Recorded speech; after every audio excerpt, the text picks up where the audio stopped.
She walked past the commie statue of Lenin and thought about how lucky she was. Their communist doctrine would have never allowed her dad to make the money that he did. No way to afford to live in the decent place that they do, and certainly no way she could afford to go to college here. The statue had become the icon of a legendary hero to these people, though. College brainwashing was getting worse and worse. She was glad she was almost out. She'd have her bachelor's of chemistry in a few short months, and she was planning on her master's. Already had a scholarship lined up. It wasn't a full ride, but it was close. As she thought about her daily motivative thoughts, she listened observantly. She liked the dark, though it matched her dark hair, but these lights only seemed to give advantages to the bad guys. Once you were in the light, there was no way to see into the dark anymore, and she counted the blocks and looked up at the needle. Standing there like a weird space beacon, the oversized needle with a spaceship on top sat quietly, making sure everyone knew which direction the sky was in. Malaise knew that was about the halfway mark and proceeded over the troll bridge. She listened and heard nothing, and nobody was out. It was too cold, too early. She wasn't going to let her guard down. She swept her gaze for vehicles out of place, and there were none. She trotted along at a steady and brisk pace. Malaise was nearly to the coffee shop. It took about 20 minutes or so at this pace. She didn't have a ton of prep to do, but it wasn't going to be fun doing it alone. As she got close to the coffee shop, she started to see the typical tents, bags, and boxes. They wrapped around entire blocks, so she could see them disappear off around the corner of the sporting goods store that shared the parking lot. Those were homeless people that had been shuffled around for years. Out of the city, into the forest, and back more times than she could remember, ever since she was old enough to remember. The city never got their act together to make tiny homes for them. It was more important to squabble over money, building codes, and place blame instead of help, so they just got passed around. They weren't stirring, though. She was alone, and she could sneak in quietly. She quietly maneuvered around their nightly shelters. Malaise hopped on the inside that none of them... Hoped on the inside that none of them had frozen to death overnight. They were all silent, like tombs. She wasn't afraid of them, but if they approached her without listening to commands, she had the fix-it spray now, one for each hand. She crept up to the landlord's dial-in pad and pressed it. Each beep was loud. She'd forgotten how loud it was. She heard stirring. Upon completion, the door didn't unlock. More stirring from the makeshift knife shelters. She mashed the code a second time, and nothing. Several homeless had started to rustle now, disturbed by the beeping. After the second code entry failure, she remembered that they had changed the codes the night after an employee hadn't worked out. She punched in the new code as she started to hear a bag unzip behind her. The bolt opened and she whisked in and shut the door behind. A perimeter alarm started its notification process that you had 30 seconds to turn it off before it would go bonkers. The alarm was deafening. Her manager had triggered it once. It'd take a lot of explaining to law enforcement that she wanted to avoid. Luckily for this, she had her own personal tailored code. Malaise mashed in her favorite numbers into the system, and the whining pre-alarm stopped. She breathed a sigh of relief and began to calm her heart rate. The climate control here was pre-programmed, so it was already pretty much the right temperature. As soon as she got the coffee started, it would balance out. She flicked on her prep lights and looked at the clock. She had about an hour until go time. She started getting the day's worth of food ready that she could. The rest would be delivered just in time when the store opened. The rest had been delivered last night. When she got out of the fridge, she got a text. "Get to the shop, okay?" It was her dad. Yes, he was up. She wrote him a nice text and was about to hit send when she got another text. Sigh. It was the boss again. Malaise texted back. "Got here okay. When are you coming in?" She waited a few seconds and no response. So weird. Malaise couldn't wait to be done with this job. With the scholarship, she wouldn't have to work here anymore. She began her prep work so she could get the store opened. Chapter 8. Luxon Intro. Luxon was doing his morning routine of respecting all of his deities. It made him very happy. He had a lot to be thankful for. There was some weather-related and some bounty-related thinking going on. Usually living on the edge of finance, he was surviving all right for a while. He had also met the love of his life, and they were doing great together, but today was a special day. He was going north to hang out with his friends in what was going to be the biggest get-together they'd had in ages.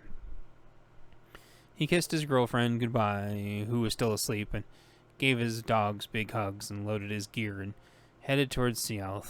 It would take him about 2 hours to get there, with light traffic through 2 other cities that were in the way on the I-5 belt.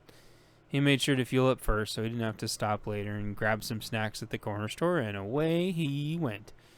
Traffic was heavier than expected, especially past the airport for some reason.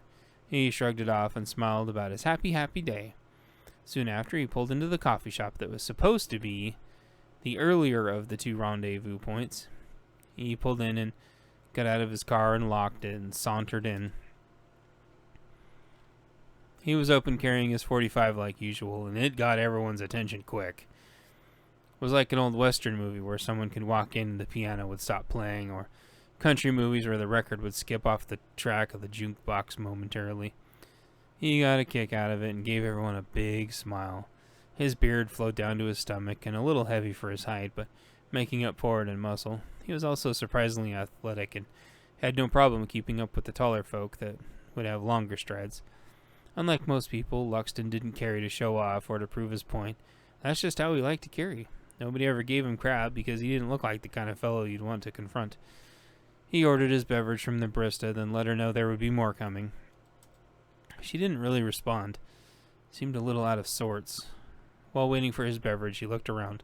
The morning rush was over, and Luxton noticed that the regulars looked a little on edge. It wasn't the usual vibe he got from people due to his aura. It seemed like they'd already seen some violence this morning. He turned to face the barista. "Everything okay?" he inquired. She responded, "Everything's fine. I forgot. You want whip?" He figured she just didn't want to talk about it. Everything seemed fine enough, he supposed. "Whip sounds awesome. Much appreciated." She brought him his drink, and he went and found a spot to sit down. He definitely attracted some attention from the regulars. Most people there were diligently doing their homework, but there was a few that were eyeballing him. They couldn't make up their mind about something, kept looking at their phones and whispering in their huddle. "Oh, well," Luxton thought joyfully to himself. He couldn't wait to actually start the day. He'd work on his drink for a bit and looked out in the parking lot. He could see in the reflection the small group of guys was still looking at him and looking in their phones. Maybe I know them, he thought. They didn't look familiar. He thought about talking to them when another group came in out of the cold from around the corner of the building. The group didn't look like they were here for coffee, and they quickly met up with the other group that had been eyeballing him. Where 3 were a concern, but fairly manageable, the number was now 7. 7 was not a good number. Luxton immediately regretted leaving his walking stick in the car. He saw there in the reflection that they had come to a consensus about whatever it was that was on their mind and started walking over. Luxton slowly and casually turned around in his stool. "Hi, everyone. What's on your mind?" he inquired in a jolly tone, befitting of his stature. The one that appeared to be the leader spoke. "We have a question we want to ask you." "Oh, well, sure. What is it? Do I know you?" "I think we know you, but we have a question to ask you outside." They weren't being quiet, and this was starting to disturb the studying students and the barista. "Sure, no problem. Let me set my drink down, and I'll answer whatever you want."